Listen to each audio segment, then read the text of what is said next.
Hi, everybody, and welcome. We're glad you're here with us today. We're talking to the movers and the shakers in the real estate appraisal industry. We've got Craig Morley and Dustin Harris, both highly recognizable faces, both highly recognizable names. Now, just so everybody is clear, Craig is on the Appraisal Standards Board, but that is not why he is here this morning. He is here with us today as a well informed appraiser who works three separate states in the Western U.S. and thus has a great idea of what's going on. This is nothing official on Craig's part. So, gentlemen, good morning. How are you? So At nice to that be point, with you you, Tim. respond. Somebody says something. So, hello, gentlemen. How are you? I'm doing good. How about you? I'm doing just great. Dustin appears to be in a bit of a mood this morning, but we hope he's well too. Hey, I'm just grateful to be here, Tim. It's a pleasure. It really is an honor. And we're glad you're here, Dustin. Thank you very much. All right, gentlemen, we have spoken a little bit off the air about some of the many controversies that we're undergoing right now. We've spoken about bias, we've spoken about USPAP, we've spoken about the changes that are taking place in the industry. Let's talk about the concept of multiple offers coming in on listings. Now, we've all been in a situation where where a property has been listed, and all of a sudden the broker's got six offers, and each one is higher than the one before it. And therefore, we appraisers who have not been trained in that kind of thing are saying, well, wait a minute, which one do I pay any attention to? If these are coming in, how do I handle them? What's the market value of the property?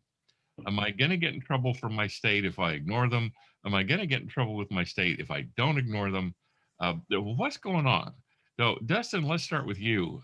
You're the appraiser coach, and some appraiser calls you up and says, Dustin, this is great. I mean, I'm getting all of this data that I can use, but I don't quite know how to measure it. What is it I'm supposed to do?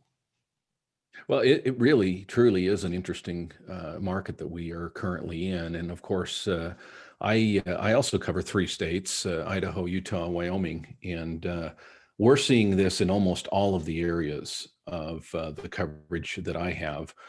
As the appraiser coach, having a unique opportunity to talk to appraisers across the nation, and I would say this is, of course, nothing official, but I would say anecdotally, this is really what's occurring across the nation for the most part. I think most areas are seeing days on market that are very low, less than 10 days on average. Some of them, within hours of going on the market, they'll have multiple offers.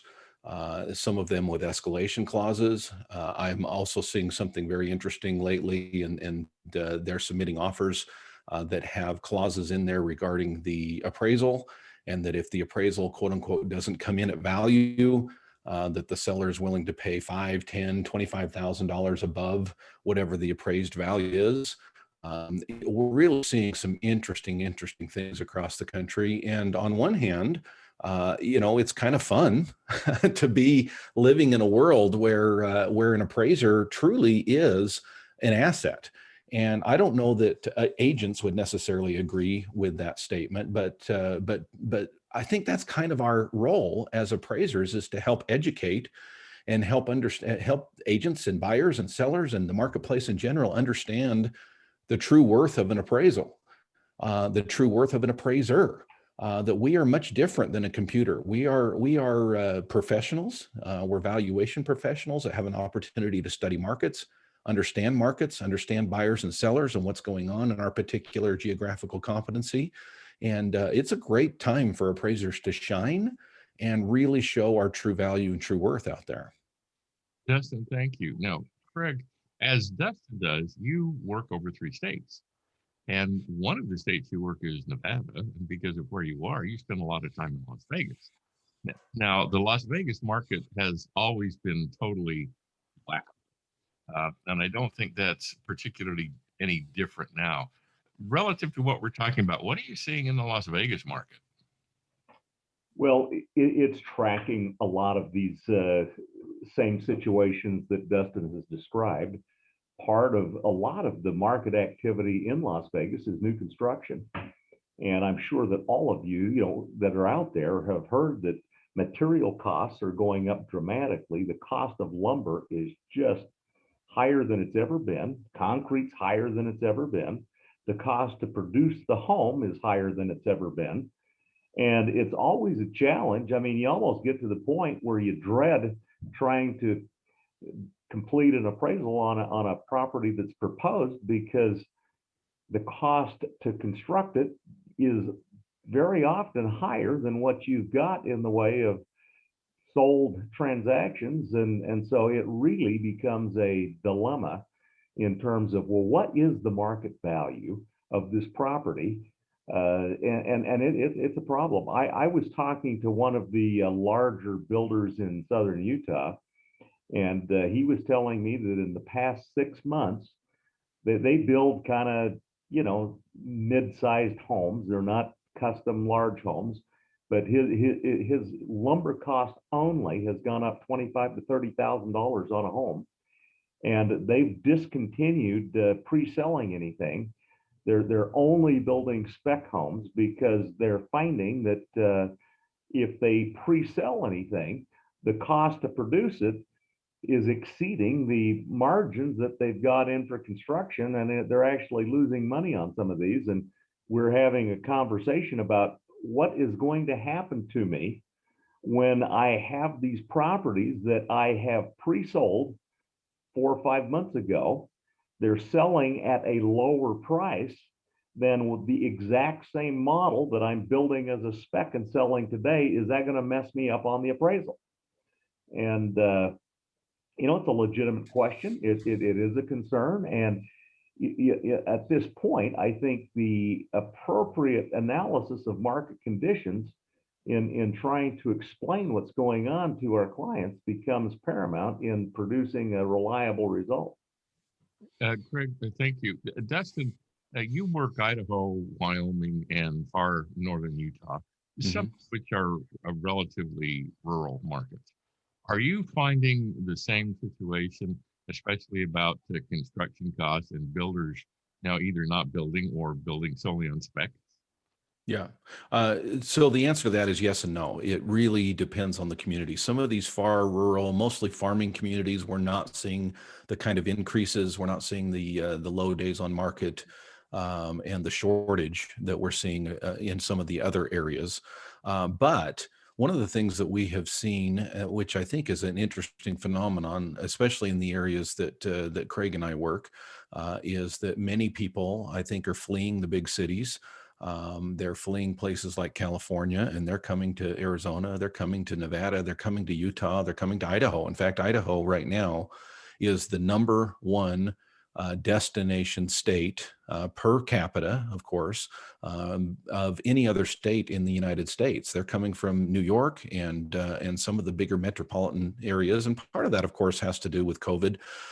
Part of that has to do with the fact that people have realized that they can really work from anywhere, that there's a high-speed internet connection. By the way, any of you thinking of moving to Idaho, there's absolutely no high-speed internet connections in Idaho. So you might as well turn around and go back home. But nonetheless, we're seeing some pretty amazing things. Go ahead, Dustin. No, I mean, so it really, that's really the interesting thing. And I love what Craig said, about the value of explaining, the value of the narrative, the value of helping your reader understand and making sure that your report is credible, because that truly is where the value and worth of an appraiser comes in, is that when I'm in an area like Du Bois, Idaho, that has a population of about 300, I kid you not, we're really not seeing the same thing that you might see in Jackson Hole or Idaho Falls or some of the surrounding areas. And it's up to us as the valuation professional to understand those little markets and how they compare, and help the reader to understand by our explanation as to what we see in the marketplace. Okay, Dustin, thank you. Now, Craig, put your state regulator hat on so that everybody knows. Craig used to chair the Utah appraisal. Put your regulator hat on. an appraiser calls you up and says, Craig, what do I do? This house is listed at $400,000. We've got 6 offers. The highest is $500,000. But the most recent sale I can find of anything like this property is $395.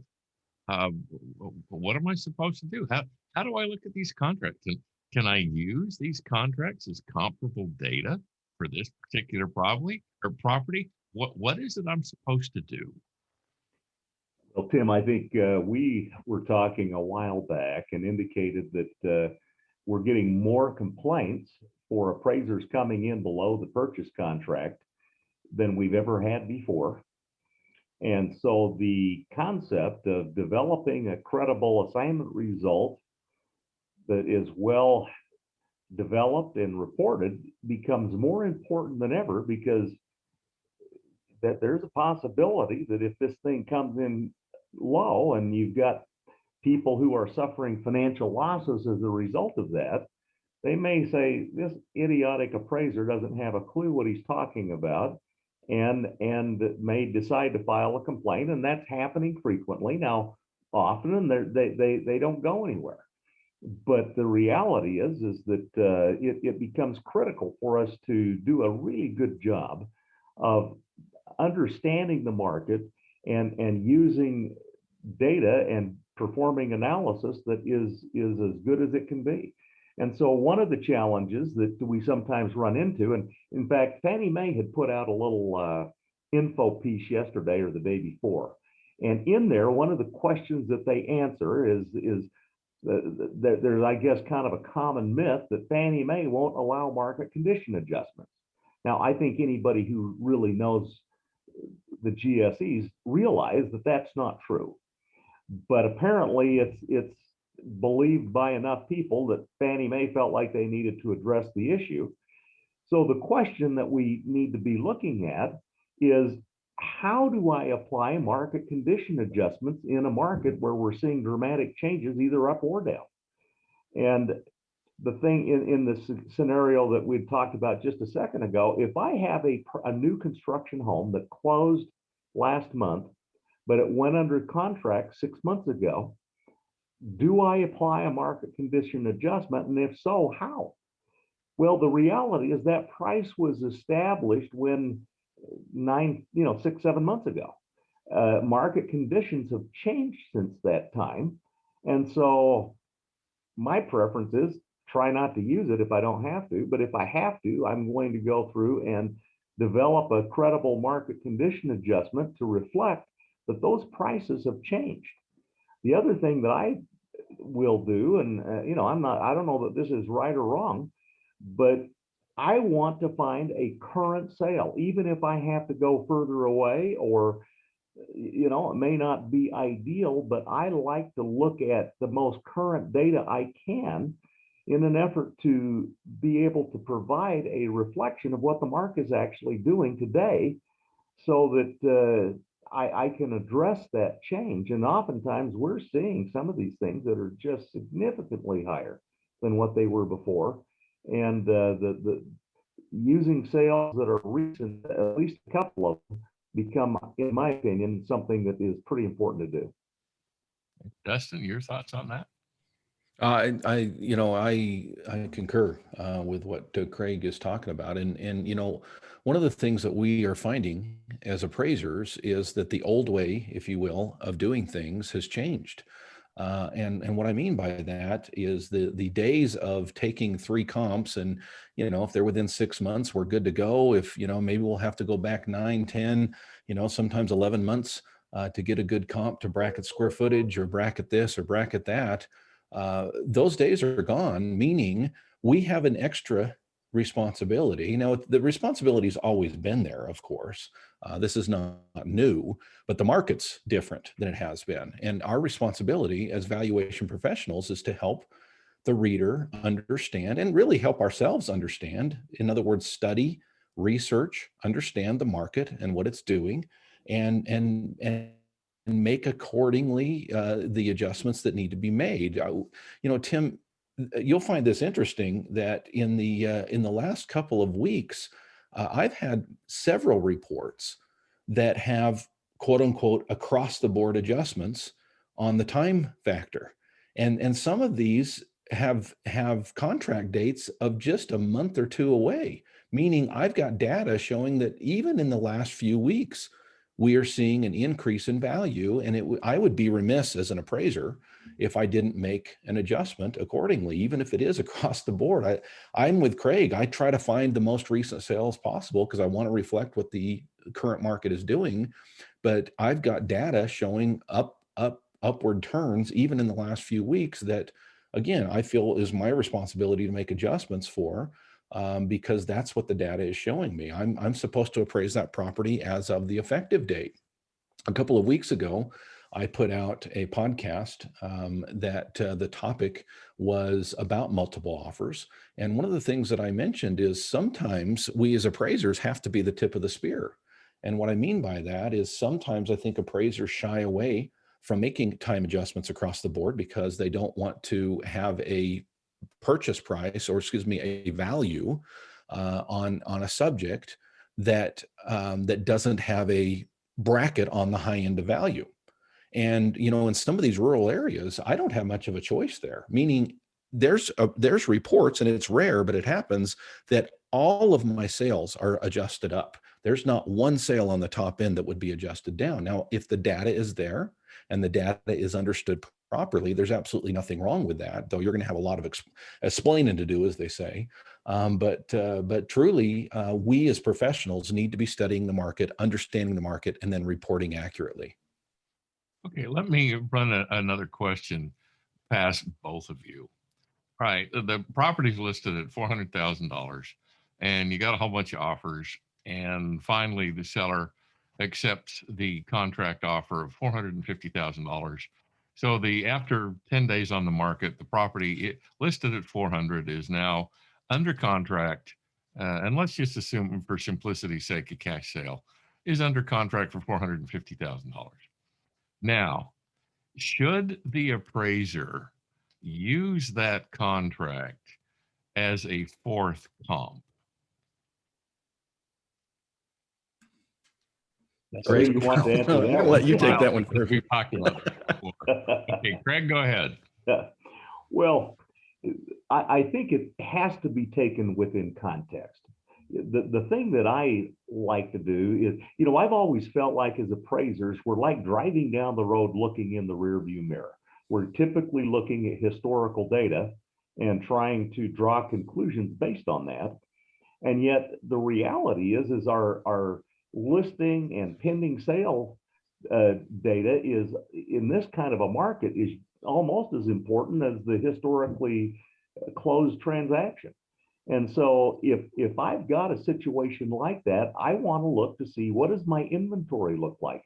Is there any inventory available at all? In some markets, the inventories are so short that people are doing what they have to do to get into a home. And it oftentimes is more than what you look at the sales data and saying, gee, there's nothing that has sold for that price.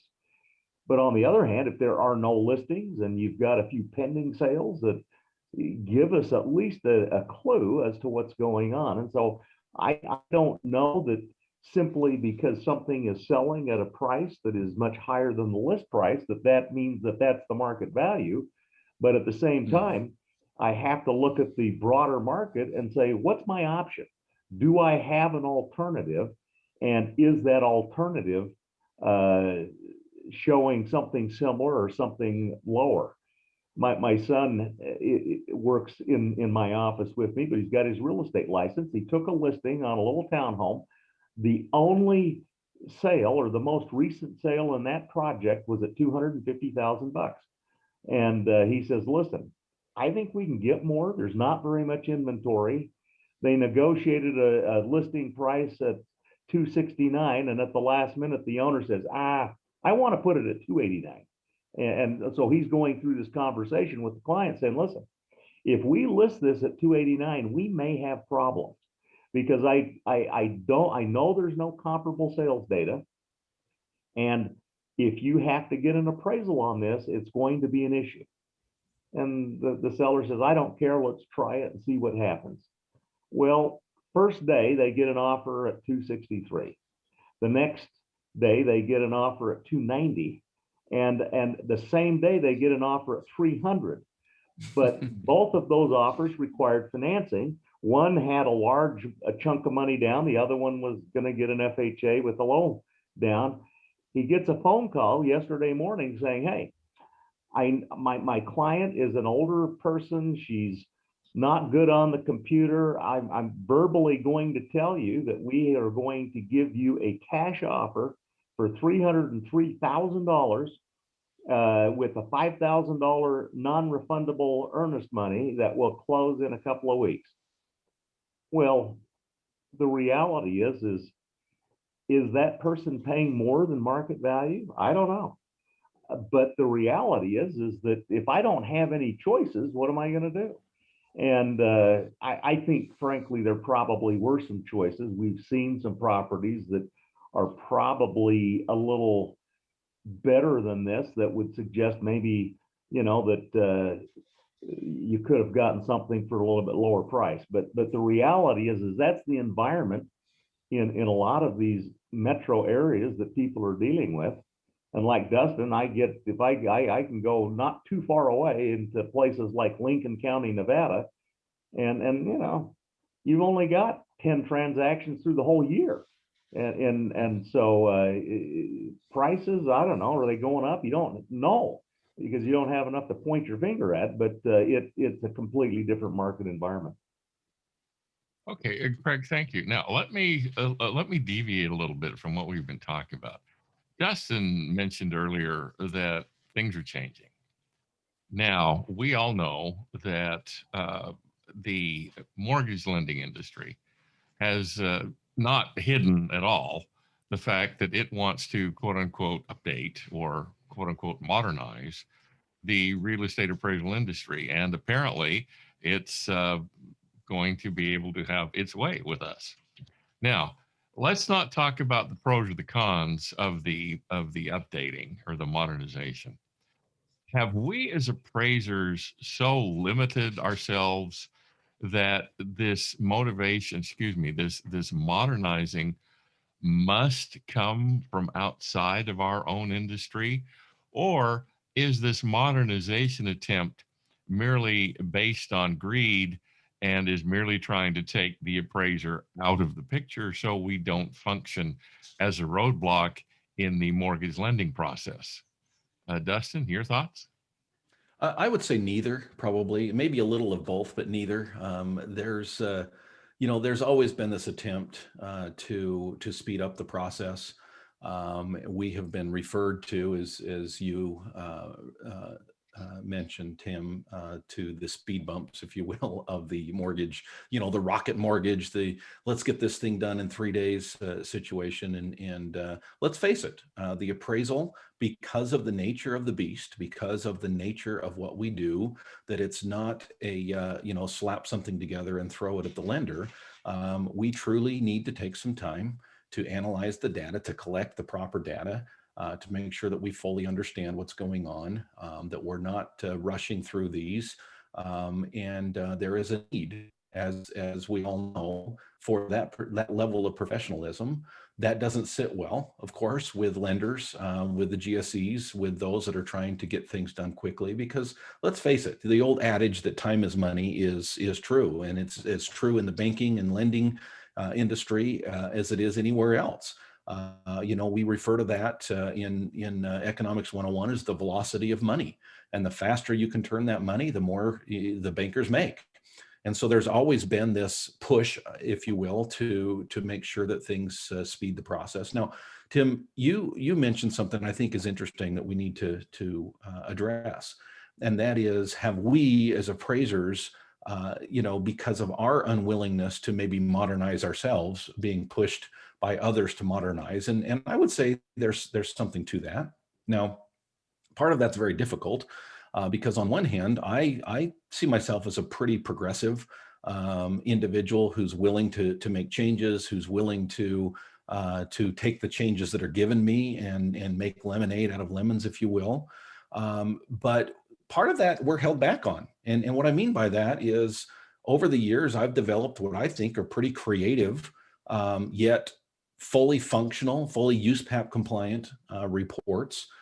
Some desktops, some drive-bys, some walkthroughs, some restricted use reports that we can cater, if you will, to the scope of work needed for a particular issue, whether that be a tax situation, an estate situation, a divorce situation, hey, I just want to list my house and want to know what it's worth situation. And so I've been able to modernize, if you will, my own appraisal practice on the private side. But it's very challenging when you're dealing with forms and restrictions and requirements that are coming to us from Fannie and Freddie and the like. There's only so much modernization that we appraisers can do in those particular situations. Dustin, thank you. All right, Craig, your take on that?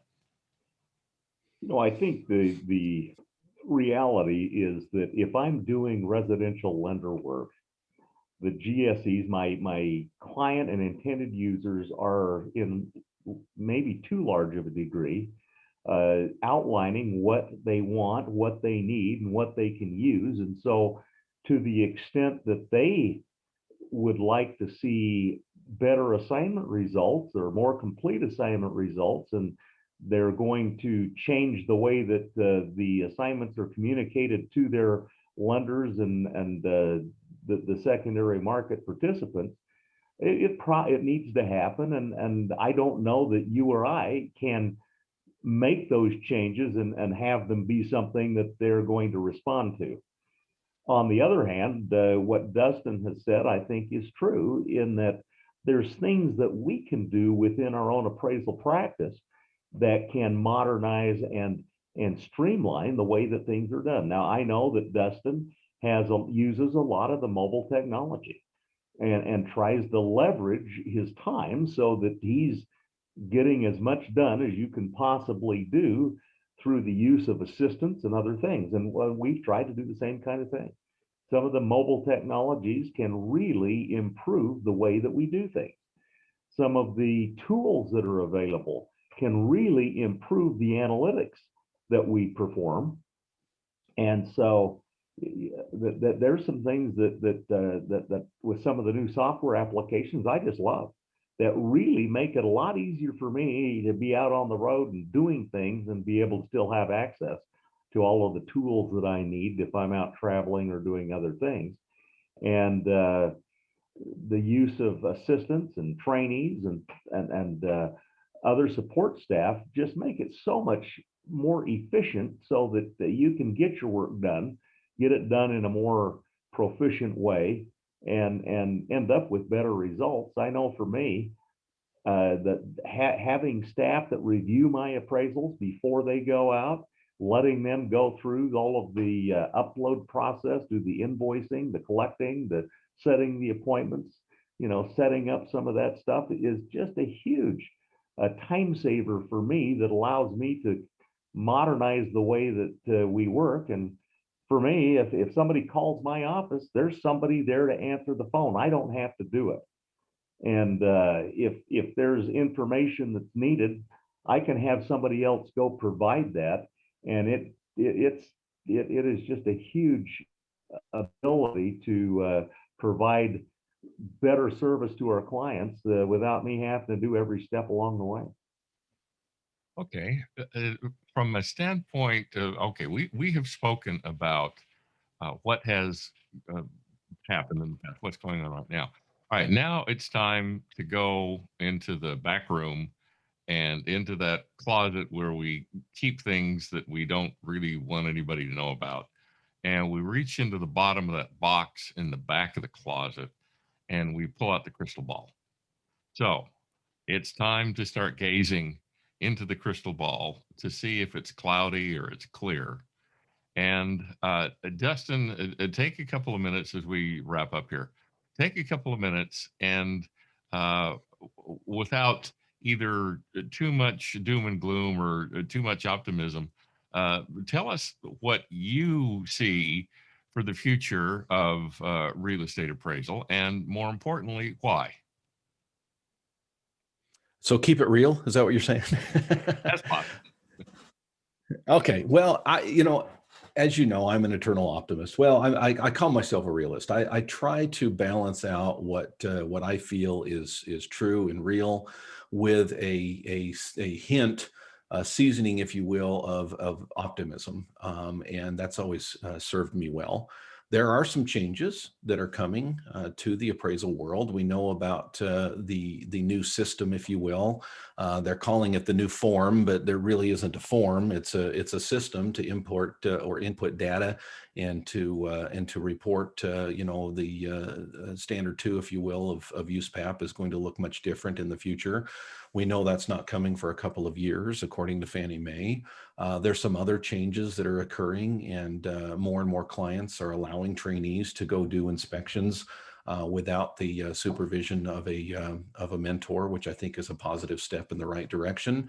I think with any change, Tim, it comes with trepidation. I think that's human nature. It happens to be times by 3 or 4 or 10 when it comes to appraisers. For some reason, we don't like change. We like the status quo. We like the way we've always done things. And so I think it's natural to be hesitant of change. But that being said, I'm optimistic about the future. One of the things I am really excited about is I'm seeing more and more of my clients, and I'm seeing more and more appraisers across the country really latch on to this idea of I'm a professional. I'm not just a cog in the wheel. I don't just click boxes and fill in fields on a report. I'm needed. I understand the market unlike agents do. I understand the market unlike buyers and sellers might. I understand the market from a very unique perspective. And as a professional, I have an opportunity to share my expertise with those that hire me, my clients. And I think that's a positive step in the right direction. I'm excited for the future of appraisal. I know that unfortunately, there's some out there, the naysayers, that believe that we're in a spiral downward and that, maybe appraisers won't be needed in the future. Well, let's face it, guys. I mean, we've heard that from the beginning. I remember, I'd only been in business 4 years. It was the year 2000, and I went to a conference, and a group of guys were sitting there talking, and I kind of walked in midway, if you will, trying to catch up on what I was hearing. And I turned to my dad. My dad was my mentor, and he went to me with me to the conference. And afterwards, I said, "What were they talking about?" And he goes, "Oh, they were talking about AVMs." I said, "What's an AVM?" I had no idea. And he explained to me what an AVM was. And he says, most people think that AVMs are going to take over the appraiser's job. Well, that was the year 2000, right? I mean, here we are, 2021. We've heard this song and dance over and over and over again. As long as appraisers remain relevant, and that's a proactive thing, right? That doesn't happen to us. We happen to it, meaning we show our clients why we're relevant, why we bring value to the process. The future is bright for appraisers ongoing, I believe. So I think to summarize what you're saying is, as long as appraisers continue to contribute value, they're Mhm. going to stay both relevant, necessary, and needed. Is that a proper, although very bare bones summary? You said it much better than I did. The check's in the mail, Dustin. Thank you. Okay. Craig, your take on what's happening. And again, we recognize that there are things you just can't talk about because of your position, and we appreciate that. So, your take on the same thing. Well, I think that sometimes, especially in the residential appraisal environment, we get so focused on that one little narrow niche in the valuation space that we forget that there is a whole wide world of valuation services that are needed. And there are going to be changes that take place within the lending appraisal valuation space. And we're either going to adapt and find a way to make it a profitable venture to provide those valuation services, or we're not. If we don't, then we may find ourselves doing something else, which is okay. But the reality is that there is a huge diversity of valuation services that are needed. And if we can start to look beyond just the filling out of a form as the sole thing that we do as an appraiser, I think we're going to find ourselves in good demand. it's been interesting. As busy as we have been, and we have just been crazy busy, we still have people who get divorced. We have people that die and they need appraisal services. It's always interesting to see how some of this stuff develops. We had an accountant come into our office, and he marched in like 30 properties that need to be appraised with this estate. And not long after, we had another fellow who'd passed away, and another 35, 40 properties that need to be appraised.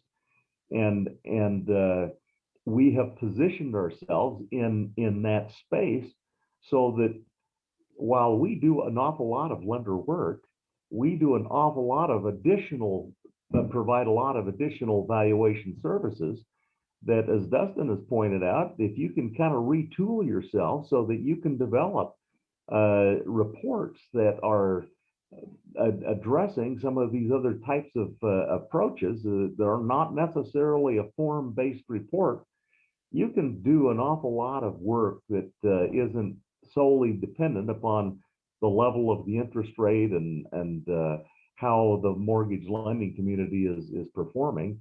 And I just don't see those kinds of services going away anytime soon. And frankly, I think there's going to be space for us in the mortgage lending space, as Dustin points out, as long as we can remain relevant and provide the results that are better than you can get from the AVM. Okay, excellent, gentlemen. Thank you very much. Dustin, if somebody needs to get in touch with you for whatever reason, how do they do that? Oh, it's pretty easy. Yeah, theappraisercoach.com. They can just email me, the coach at theappraisercoach.com. Excellent. Thank you. Craig, how do we get in touch with you? Well, you can yell really loud and or You used to be being yelled at.